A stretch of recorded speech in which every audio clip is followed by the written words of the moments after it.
누군가 우리에게 복음을 전해 주었고 또 누군가의 희생을 통하여 복음은 오늘 우리에게 전달되어졌습니다. 그래서 우리는 또 오늘 이 시간 주님 앞에 나와 예배 드리고 있는 것이지요. 그러므로 우리는 예수 그리스도 안에 있는 이 지혜와 지식의 모든 보화를 발견하며 누리는 복된 삶을 사시기를 주님의 이름으로 축복합니다. 예수님을 믿음으로 우리의 마음은요, 위안을 받습니다. 위로를 받고 새 힘을 얻는 것이지요.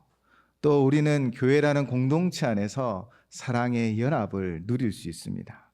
그리고 구원의 풍성함과 하나님의 비밀을 바로 예수 그리스도를 통하여 알 수 있다는 것이지요. 이렇게 누군가는 이 복음과 자신의 모든 것을 바꾸어서 이 땅끝까지 복음을 전했습니다. 왜냐하면 예수님이 최고의 가치이기 때문입니다. 예수님만이 우리 영혼의 구원자이기 때문이지요. 그러나 2000년 전에 이 골렛의 진력에서도 그리고 오늘을 살아가는 이 땅에서도 교묘한 말로 우리를 속이고 예수님으로부터 떨어뜨리려는 세력이 있다는 것입니다. 우리는 계속해서 이런 도전 가운데 살고 있습니다. 2000년이 지난 이 시대에도 이 도전의 파도는 높고 거칠어서 우리를 흔들기도 합니다. 그래서 바울 사도는 2장 6절로 7절로 권면하였지요. 그러므로 너희가 그리스도 예수를 주로 받았으니 그 안에서 행하되 그 안에 뿌리를 박으며 세움을 받아 교훈을 받은 대로 믿음에 굳게 서서 감사함을 넘치게 하라. 아멘. 우리 모두가 예수 그리스도를 믿고 바로 구주로 믿고 그분 안에 행하며 그분 안에 뿌리를 깊이 내려 세움을 받아 교훈을 받은 대로 믿음에 굳게 서서 늘 감사하는, 정말 하나님 앞에 감사하는, 우리를 구원하신 주님 앞에 감사하는 감사의 삶을 살아라 라고 바울은 분명하게 권면하고 있는 것입니다. 이제 바울은 8절부터 23절까지 골로새 교회 성도들을 미혹하고 있는 사상과 이단과 거짓 교사들의 가르침에 대하여 반박하며 예수님으로 충분한 삶을 살기로 가르치고 있습니다. 왜 예수님으로 충분합니까? 예수님 안에서 우리는 충분한 삶을 누릴 수 있습니까? 그것은 예수님 안에 지혜와 지식의 모든 보화가 감춰져 있기 때문입니다. 예수님 안에서 우리는 그것을 발견할 수 있기 때문입니다. 예수님으로 충분히 살아가고 예수님으로 충분히 구원받고 예수님으로 충분히 인생의 해답을 찾으며 살 수 있습니다. 그래서 예수님으로 충분하다라는 것입니다. 그러나 골로새 교회가 흔들리자 바울 사도는 이렇게 편지를 써서 그들을 경고하게 하자고 하는 것이죠. 바울 사도는 사랑하는 골로새 교회 성도들에게 이 8절부터 15절까지는 거짓 철학의 폐단을 경고하고요. 16절, 17절에서는 율법주의자들의 폐단, 그리고 18절, 19절에서는 천사 숭배와 이단 사상, 그리고 20절, 23절에는 금욕주의 폐단에 대해서 논박하며 경고하고 있습니다. 바로 우리를 뒤흔드는 이단의 세력들, 골로새 교회 성도들을 흔드는 그 이단 거짓 가르침에 대하여 경고하고 반박하고 있는 것이지요. 바울은 이 모든 것의 결론으로 무엇을 짓고 있을까요? 저는 8절과 23절 사이 중간쯤 되는 15절 말미에서 바울의 결론을 찾을 수 있습니다. 15절 마지막 무엇이라고 고백하고 있습니까? 바로 십자가로 그들을 이기셨느니라. 아멘. 예수 그리스도의 그 십자가는 모든 이단과 거짓된 사상과 거짓된 가르침을 이기며 승리하였는 줄을 믿습니다. 그래서 그 십자가는 우리에게 영향을 끼치고 그 십자가로 말미암아 우리는 든든히 세움을 입을 수 있는 것이지요. 이제 오늘 본문 8절을 자세히 한번 살펴보려고 합니다. 8절 말씀입니다. 우리 함께 봉독하도록 하겠습니다. 누가 철학과 헛된 속임수로 너희를 사로잡을까 주의하라. 이것은 사람의 전통과 세상의 총등학문을 따름이요 그리스도를 따름이 아니니라. 아멘. 여기서 철학과 헛된 속임수는 두 가지를 이야기하는 것이 아닙니다. 철학 그리고 헛된 속임수가 아니라 원어상으로 살펴보면 이 둘은 동의어라고 합니다. 즉 철학은 헛된 속임수요, 또 말하면 해석해보면 헛된 속임수인 철학이라는 것입니다. 그러므로 8절에 이 철학은 헛된 속임수로 우리를 유혹하고 넘어뜨리려는 철학인 것이죠. 그러나 우리가 좀 구분해야 할 것은 우리가 생각하는 일반적인 철학과 지금 바울이 이야기하는 이 헛된 속임수의 철학은 구분하셔야 합니다. 일반적으로 철학은 헬라어로 필로소피아입니다. 고대 헬라 철학자 피타고라스가 처음 사용한 단어라고 합니다. 이 철학 필로소피아의 의미는 지혜를 사랑함이라는 뜻이 있습니다. 우리 모두는 사실 철학적 사고, 철학적 생각, 철학적 질문을 하고 있습니다. 나는 누구인가? 한 번쯤 다 해보시지 않았을까요? 나는 어디에서 와서 어디로 가느냐? 이런 것들이 다 철학적 사고인 것이죠. 가을에 바바리 코트를 입고 낙엽을 밟으며 시몬 너는 좋으냐 낙엽 밟는 소리가 라는 시의 한 소절을 읊으면 뭔가 정말 분위기가 있는 것 같습니다. 철학적인 분위기가 보이죠. 사실 이렇게 철학적 사고는 우리의 생각을 넓혀주고 조금 더 진중한 삶을 살게 해줍니다. 그러므로 바울 사도가 이 철학이라는 모든 것을 다 부정하는 것이 아닙니다. 바로 철학의 헛된 속임수, 헛된 속임수인 철학을 조심하라는 것이지요. 그렇다면 헛된 속임수인 철학은 어떤 것입니까? 사람의 전통과 세상 초동 학문을 따른다라는 것입니다. 이 헛된 속임수인 철학은요, 사람의 전통과 이 세상의 초동 학문으로부터 나왔다라는 것이지요. 그래서 이것을 따르는 자는 바로 그리스도를 떠나 거짓 사상의 포로가 되어지고 죄의 포로가 되어집니다.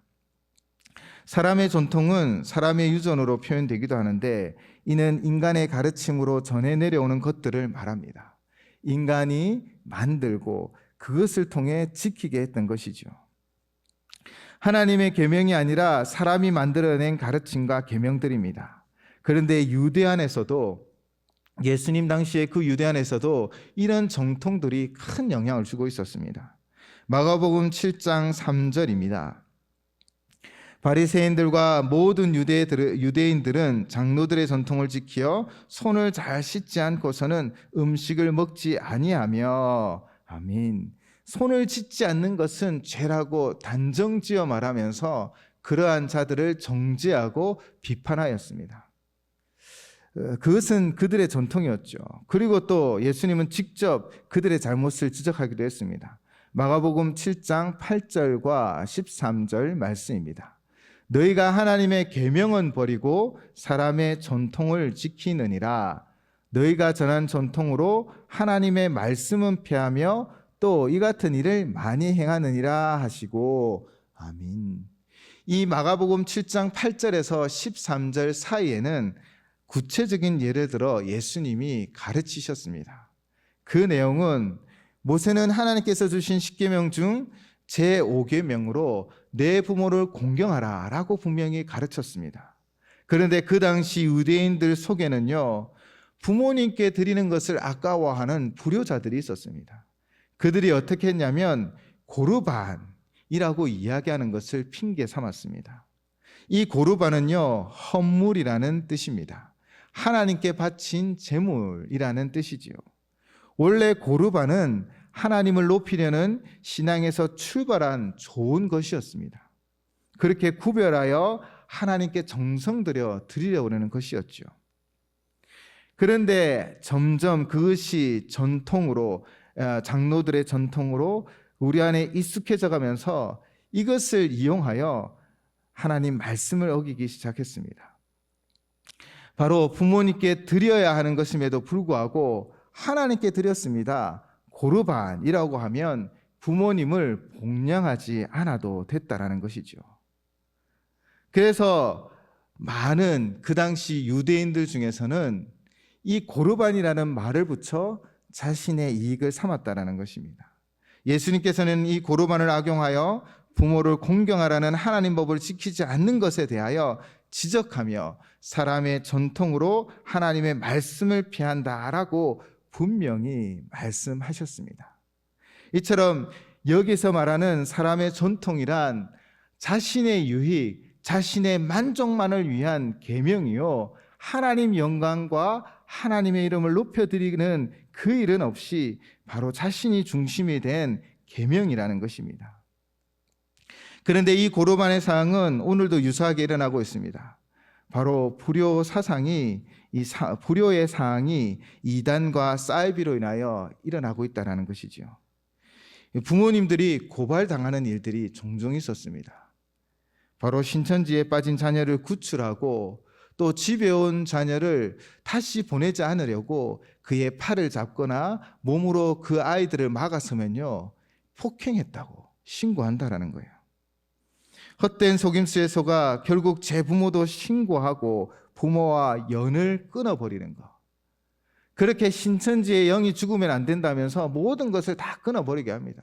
가정을 파괴하고 이혼을 시키고 아이들의 정도를 걷지 못하고 학업도 포기하고 하고, 바로 이단과 사이비들은 이렇게 가정을 무너뜨리는 것이지요. 제가 전도사 시절에도 전도사 시절에 한 홀어머니께서 이 쌍둥이 딸과 갓난아이를 키우셨습니다. 이 쌍둥이 딸들은 어릴 적부터 교회를 조금 잘 다녔었어요. 그런데 어느 날부터 교회를 뜨문뜨문 나오고 안 나오는 날이 많았어요. 그래서 찾아가 신방도 했는데 나중에 아동부 교사였던 교사님께서 찾아와 이 말씀하시는 거예요. 이 쌍둥이들을 토요일 저녁에 어느 가정에 맡긴다라는 거예요. 그러니까 그 가정에서 찾아와서는 이 쌍둥이들을 토요일 날 저녁에 내가 맡아서 하루 잘 보살피고 일요일이죠. 그들에게는 일요일 날 저녁에 다시 집으로 데려다 주겠습니다 라고 이야기했다라는 거예요. 어머니의 삶이 좀 팍팍하니 아이들을 약간 방임하고 있었거든요. 또 그분은 신앙이 없었습니다. 제가 찾아가서 그런데 아이들을 보내면 안 된다, 아이들은 교회 가야 된다고 아무리 신앙의 이야기를 말해도 미동이 없더라고요. 그런데 그때 하나님께서 저에게 지혜를 주셨습니다. 그러니까 이단 사이비에 빠진 아이들 중에 효를 당하는 아이들이 없다. 아이들이 이단과 사이비에 빠지면 결국 엄마 아빠도 모른 채 그 종교 집단에 빠져서 나중에는 다 버리게 된다. 나중에 엄마도 무시하고 버립니다. 그러나 교회는 효를 다하는 자녀를 가르칩니다. 교회에 잘 다니면 효자가 됩니다. 하나님께서는 내 부모를 공경하라고 분명히 이 효에 대해서 말했습니다 라고 설득을 했었습니다. 이게 신앙의 이야기를 하니까 좀 별로 안 듣더니, 그러니까 나중에 어머니를 버리고 배신하고 그렇게 종교에 빠진다는 이야기를 하니까 좀 흔들리시더라고요. 이처럼 예수님 당시뿐 아니라 지금의 이단 사이비들도 자신의 가르침만 따르고 자신의 전통과 유전만 따라야만 구원받고 살 수 있기 때문에 가족도 상관없고 부모도 상관없고 친구 형제 다 버리라, 곧 예수님이 재림할 텐데 세상이 끝날 것인데 배우는 것이 무슨 소용이 있느냐라는 식으로 아이들의 마음을 유혹하여 무너뜨린다라는 것입니다. 하나님께서는 10계명을 우리에게 주시며 분명히 말씀하셨지요. 4가지의 계명은 하나님에 대한 것이요 6가지 계명은 사람에 대한 것입니다. 그 6가지 계명 중 제 첫 번째가 무엇이었습니까? 제 5계명입니다. 내 부모를 공경하라. 요즘 이런 이야기를 이전에도 좀 들었었는데요. 끝까지 재산을 지고 있어야 대접받는다라는 이야기를 듣기도 했었습니다. 참 세월이 어떠한지 재산보다는 예수님을 잘 믿게 하면 됩니다. 예수님을 믿으면 하나님 말씀에 순종하고 결국 진정한 효자가 되어질 것입니다. 그리고 또한 우리 또한 하나님 계명에 순종하며 내 부모를 공경하는 효를 다하는 삶을 살아가는 것이 바로 예수를 믿고 하나님을 믿는 자들의 삶의 도리인 것입니다. 이렇게 세상의 사람들의 전통과 유전은 자신의 유익과 어떤 종교 집단의 유익만을 구하기 때문에 예수 그리스도로부터 떨어지게 하기도 하고 또 가정을 파괴하기도 하고 헛된 것에 속아 인생을 허비하게 한다는 것입니다. 또한 헛된 속임수의 철학은 무엇입니까? 이 세상 초등학문이라는 것입니다. 골로새 교회를 침범한 그리스도를 부인하는 철학은요, 신비주의, 신미주의 등을 포함한 영지주의적 색채가 강했습니다. 이들은 헬라 철학의 영향을 크게 받았는데요, 이 영지주의자들은 영은 선하고 물질은 악하기 때문에 이런 이원론적 사고에서 선한 영적 존재인 예수 그리스도가 악한 육체를 입는 것은 불가능하다라고 주장을 하였습니다. 사람들이 목격한 예수 그리스도는 환영일 뿐이다라고 매도하였고요, 또 가연설을 주장하며 십자가의 사건은 때로는 없었다라고 주장하기도 한다는 것이죠. 뿐만 아니라 영혼만 순결하면 육체와 육신의 생활은 방중해도 상관없다는 이 도덕 폐기론을 주장하기도 하였습니다. 이 같은 세상의 초등학문으로 무장한 거짓 교사들은 거짓된 진리로 교회를 혼란케 하고 성도들로 하여금 그리스도로부터 떨어져 나가도록 미혹하며 그들을 죄의 종으로 만들려고 했던 것이죠.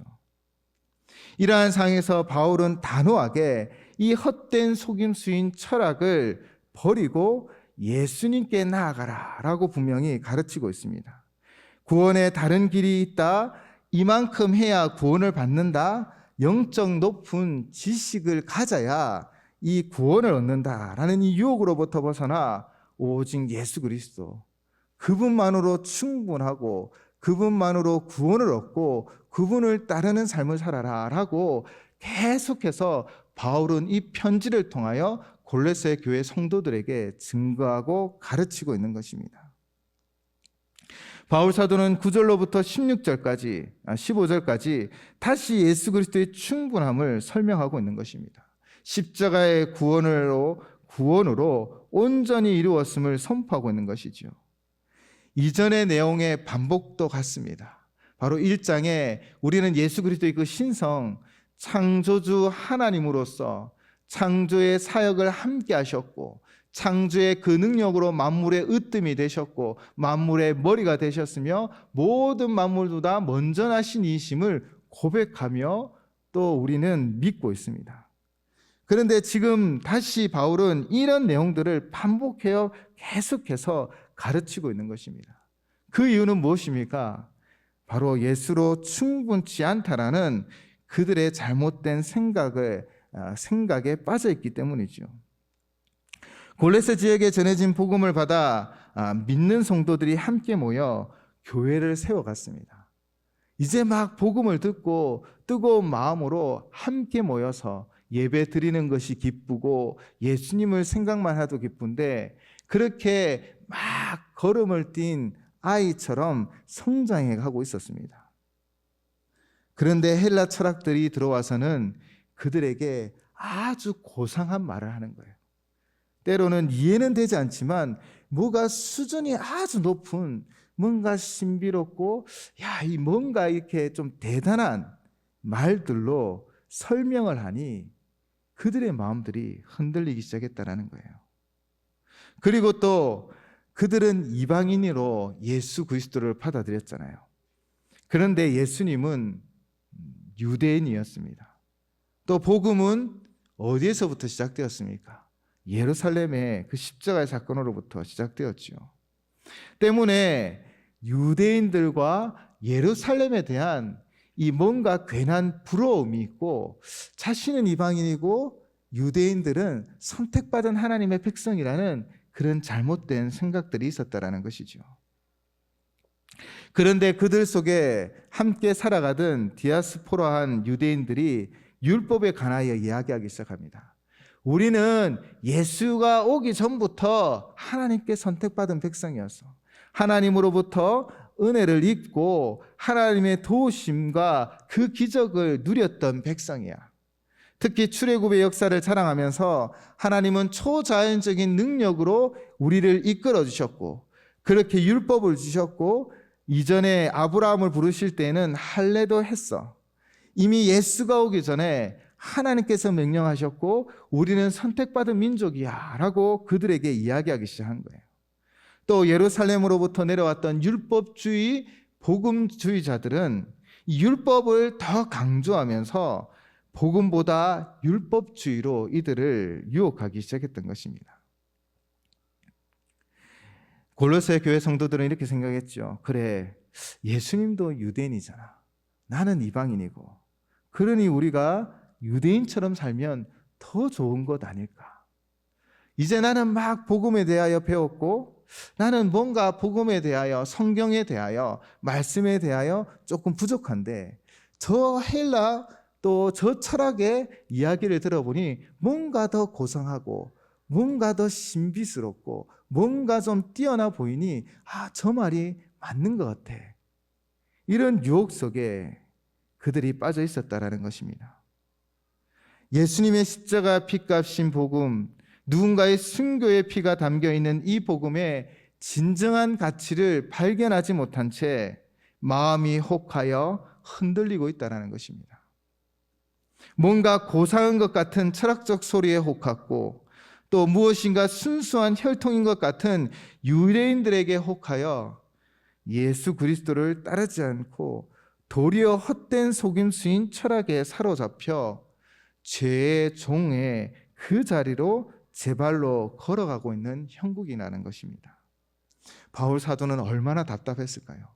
이전까지 또 계속해서 에바브라를 통하여 복음에 대하여 선포하고 또 복음이 어떠한지를 전하였음에도 불구하고 그들은 당체 변화되지 않은 채 그렇게 헬라 철학과 또 뭔가 신비주의적인 것에 또 유대인이 위대하고 예루살렘은 대단한 것처럼 생각하며 그들이 예수가 아닌 다른 것에 마음이 빼앗기기 시작했다는 것입니다. 바울은 답답하여 그들을 향하여 변론하며 이렇게 다시 한번 예수님의 신성을 선포하고 있지요. 9절 말씀입니다. 그 안에는 신성의 모든 충만이 육체로 거하시고 아멘. 9절 한 절이지만 바로 1장 15절부터 20절 사이에 바로 예수님의 그 창조의 능력, 그 창조의 그 신성, 그 신성에 관하여 분명히 이야기하고 있는 것입니다. 그 안에 창조주요 온 세상의 주인이요 온 세상을 다스리시며 모든 만물보다 먼저 계신 분, 그분이 바로 예수님이십니다. 그분이 육체에 거했다라는 거예요. 성육신하셨다라는 거예요. 그런데 더 놀라운 바울의 선포에 우리는 귀를 기울이셔야 합니다. 우리 10절 말씀 함께 봉독하도록 하겠습니다. 10절 말씀입니다. 너희도 그 안에서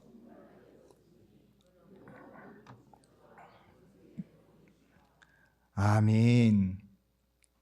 너희도 그 안에서 충만해졌으니 그는 모든 통치자와 권세의 머리시라. 아멘. 여러분이 예수를 믿고 예수님을 따르고 예수님으로 충만함이라고 믿기 시작한다면, 그렇게 우리가 예수 그리스도를 믿는 믿음의 삶을 살아가면 오늘 바울은 무엇을 이야기합니까? 너희도 그 안에서 충만하여졌다라고 이야기합니다. 나는 성경 지식이 많이 없는데, 나는 교회를 오래 다니지도 않았는데, 나는 가진 것도 없는데, 나는 부족하고 연약한데, 나는 참 변화되지 않는데, 늘 후회하고 죄 짓는 삶을 살아가는데, 도대체 나는 정말 구원받은 백성이냐라는 스스로의 생각들을 가지고, 또 골로새 교회 성도들은 어땠습니까? 나는 이방인인데 이제 막 복음을 받아 잘 모르는데 말 잘하는 저 사람의 말이 맞는 것 같아. 예수님도 유대인이니 유대인인 저 사람도 맞는 것 같아 라고 생각하고 있다는 것입니다. 그러나 아니라는 것입니다. 예수님으로 충분하다라는 거예요. 우리가 비록 부족함이 있고 우리가 무엇인가 지식에 좀 얕음이 있고 우리의 삶이 완전하지 않을지라도 우리의 부족함이 있고 연약함이 있지만 우리가 예수를 믿는다면, 우리가 예수 안에 살아간다면, 우리가 예수님을 따른다면 우리는 그 안에서 충만을 누리는 거예요. 하나님의 충만을 누리는 것입니다. 하나님의 은혜를 누리며 살아간다라는 거예요. 내가 부족하고 못나고 매일 똑같은 삶 속에서 넘어지고 쓰러져도 나 같은 사람을 하나님 사랑하실까요? 예, 사랑한다라는 거예요. 왜요? 예수 안에 있기 때문입니다. 그 안에 있으면 충만하다. 그래서 예수님으로 충분하다라고 바울은 지금 우리에게 이야기하고 있는 것입니다. 예수님을 생각하고 예수님을 따르고 예수님과 함께하고 예수님의 말씀에 순종하고자 때로는 넘어지고 자빠질지라도 그분의 손을 꼭 붙잡고 나아가는 우리의 삶 가운데 바로 충만함이, 하나님의 충만함이 넘쳐난다는 거예요. 고상한 지식이 아닙니다. 율법주의적인 행위가 아닙니다. 오직 예수 그리스도 믿는 믿음이 우리 안에 하나님으로 충만한다는 거예요. 그래서 우리의 깨어진 삶, 구멍난 삶, 후회가 가득한 삶일지라도 그분 앞에 나아가며 그분 안으로 들어가면 하나님으로 충만한 삶을 살아갈 수 있다라고 바울은 우리에게 말하고 있고 골로새 교회 성도들에게 가르치고 있는 거예요. 더 이상 헛된 속임수인 철학에 속지 마라. 예수로 충분하다. 예수를 믿으면, 예수님을 따르고 예수님과 함께하는 삶을 살면 하나님으로 충만할 것이다. 세상을 이기고 승리하게 될 것이다. 바로 이것이 바울의 가르침이요, 골로새 교회 성도들을 향한 부르짖음이었습니다.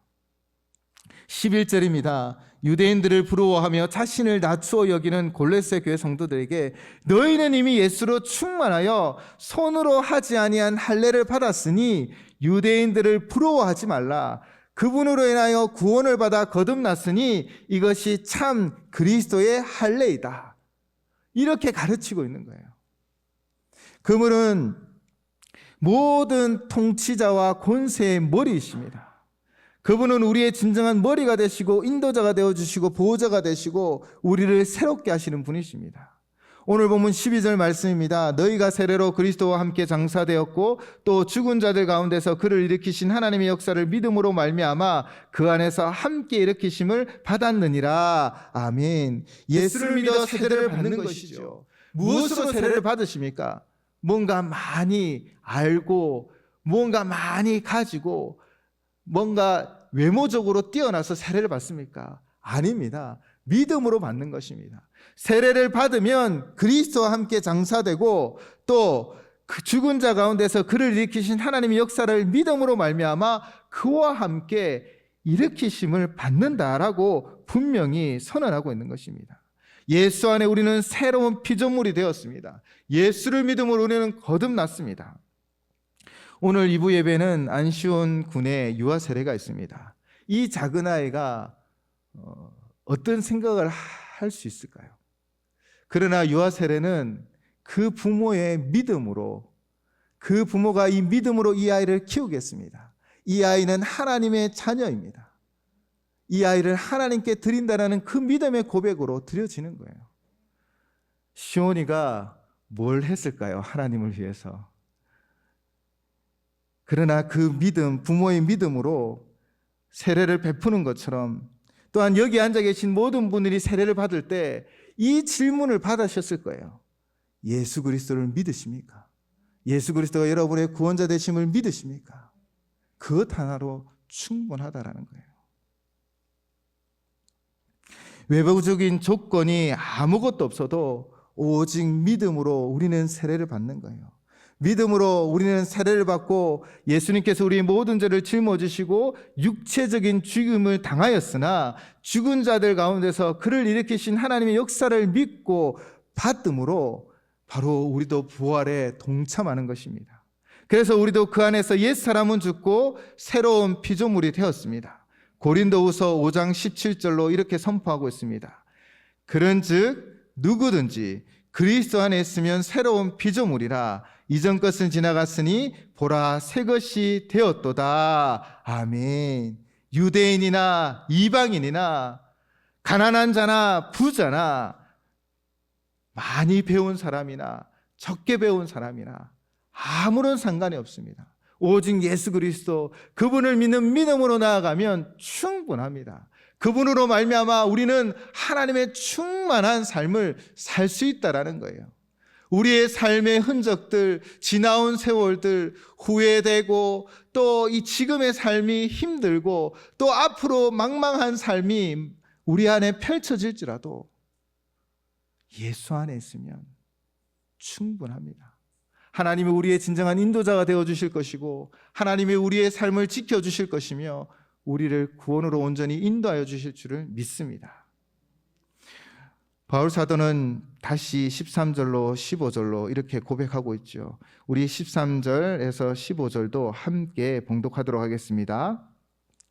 또 범죄와 육체의 무할례로 죽었던 너희를 하나님이 그와 함께 살리시고 우리의 모든 죄를 사하시고 우리를 거스르고 불리하게 하는 법조문으로 쓴 증서를 지우시고 제하여 버리사 십자가에 못 박으시고 통치자들과 권세들을 무력화하여 드러내어 구경거리를 삼으시고 십자가로 그들을 이기셨느니라. 아멘. 창조주 하나님이 십자가를 지셨어요. 성육신하셔서 육신의 모든 고통을 다 짊어지시고 모든 것을 이기고 승리하셨습니다. 범죄와 육체의 무할례로 죽었던 너희를 하나님이 그와 함께 예수와 함께 살리시고 모든 죄를 사하게 하셨어요. 우리를 거스리고 불리하게 하는 법조문으로 쓴 증서를 지우고 제하여 버리사 바로 예수 그리스도의 십자가에 못 박은 거예요. 우리를 정죄하던 모든 율법은 예수 그리스도의 십자가 앞에 더 이상 효력을 갖지 않습니다. 왜냐하면 구원을 다 이루셨기 때문입니다. 더 이상 속죄제의 제사를, 속건제의 제사를 하나님 앞에 드릴 필요가 없어요. 왜냐하면 예수님이 온전한 속죄제의 제물이 되셔서 우리의 모든 죄를 다 해결하셨기 때문입니다. 통치자들과 권세들을 무력하였습니다. 우리를 짓누르는 세상의 권세들, 우리를 무너뜨리려는 그 악의 세력들을 하나님께서는 예수 그리스도의 그 십자가로 이기게 하셨고 예수 안에는 우리 또한 이기게 하실 줄을 믿습니다. 그래서 예수로 충분합니다. 예수로 충분합니다. 예수로 충분합니다. 우리의 삶이 어떠하든 내가 가진 것이 무엇이든 우리는 예수님만 붙잡고 예수님과 함께 동행하며 매일 예수님을 생각하고 예수님의 말씀에 순종하기 위하여 한 걸음 한 걸음 전진하십시오. 그러면 하나님의 그 충만함으로 우리를 온전히 인도하여 주실 줄을 믿습니다. 우리 마지막으로 이 찬양의 고백을 드렸으면 좋겠습니다. 내 주 같은 분은 없네. 그 어느 누구도 내 생명 다하도록 주 얼굴만 구하리. 우리 주님만 구합시다. 주님만 바라봅시다. 예수님과 함께 동행합시다.